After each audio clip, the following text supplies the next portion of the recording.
How to fix messages notification not working in phone 4a. First of all, first of SMS. Open setting now. In settings, scroll down. Click on apps now. Here you will see app. Search messages app now. Click on messages app. Scroll down. Click on force stop. After click on force stop, messages app will be force stop from your phone. Now go back. After that, check sleep mode. Open setting.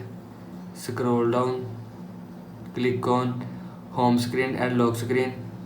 Click on lock screen. Click on sleep display. Now turn on this button. After turning on this button, check sleep mode. After check sleep mode, now go back. After that, turn off do not disturb. Open setting. Scroll down.